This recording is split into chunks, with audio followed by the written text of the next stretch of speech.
Георгиите от Варна ще влязат. Един много любопитен и интересен материал. Вижте го.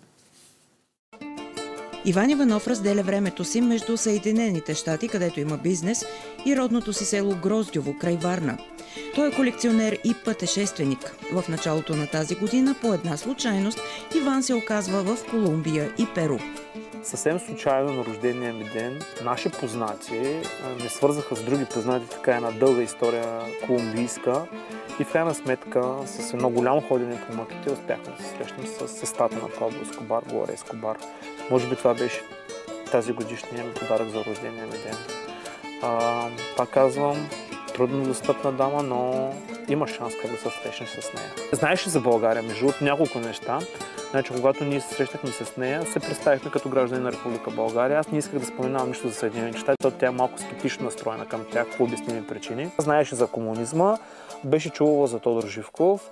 Малко си направих така асоциация, защото по времето, когато Ескобар е бил в апогея си, той не е могъл да продава наркотици в Европа или най-малко в затворена страна като България. Но по-скоро разговорът ни не беше свързан толкова геополитически за държавите, колкото тя беше много открехната и отворена дама към всякакви въпроси, които можем да я задаваме. Дома й беше прекрасен, живее в прекрасен апартамент с уникално красиви запазени картини.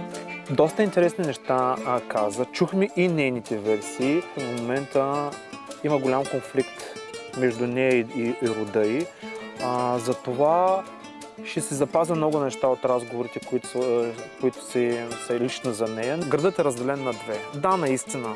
Човекът застрелял над 30 000 души, но пък от друга гледна точка цели квартали, построени изцяло от Пабло Ескобар, все още лика му е навсякъде. Той е нарисуван по стените, песни за него, той е по чиниите, по чашите. Той е бог, той е идол. Примерно комуна Тресе.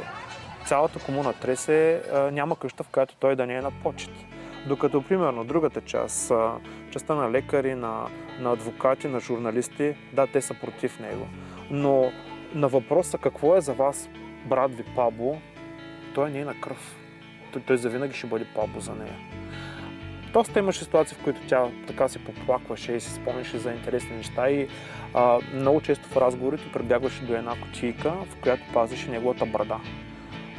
След смъртта му, те отиват да го приберат от моргата и решават семейството да запазят брадата му.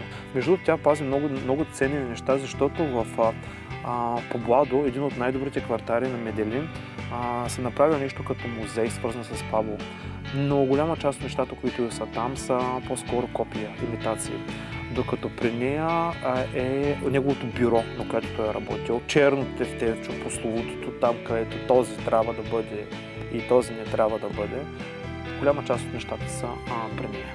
Тя очакваше въпроса къде са милионите на Пабло ненамерените. Тя казва, че се е чувала всякакви версии. Всичкото е заравено в найлони, в чували, в бидони. Всичкото е около горите в Меделин. Ходи да търси. Ще цитирам нейните думи. В момента тя е пенсионерка. Сега какво е работила преди пенсията си, не знам. Но в момента приема любознателни хора, които тя си избере. Точно с какво се занимава, никой не знае в момента.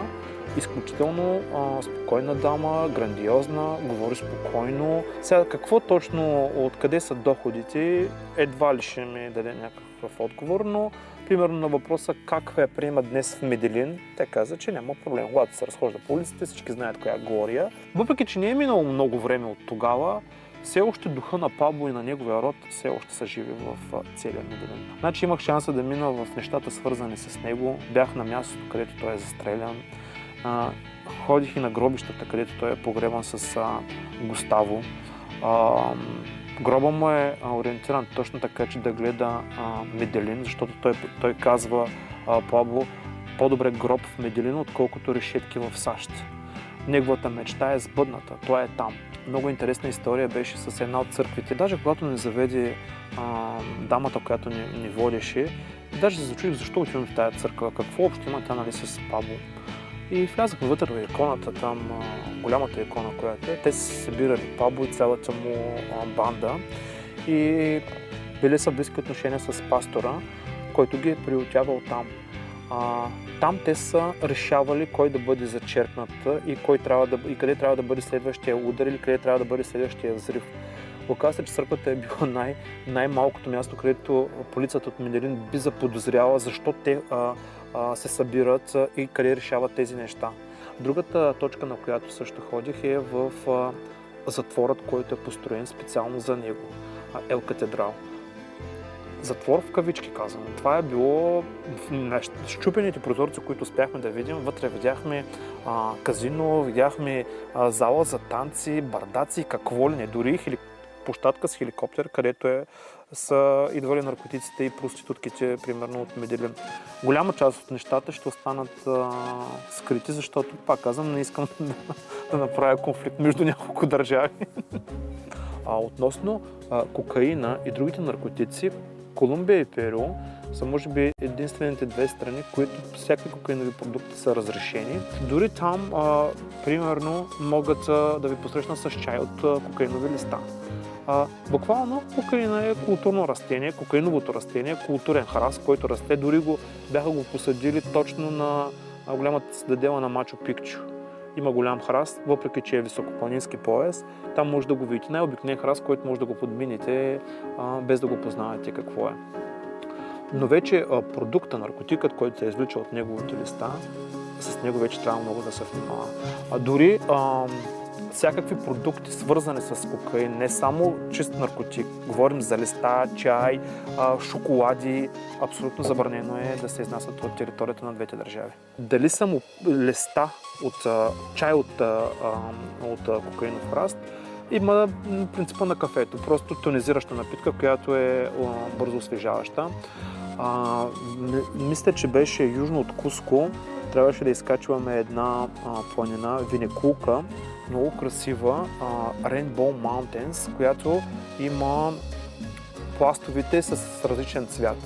Но заради голямата надморска височина над 5000 метра, просто дишането е много трудно.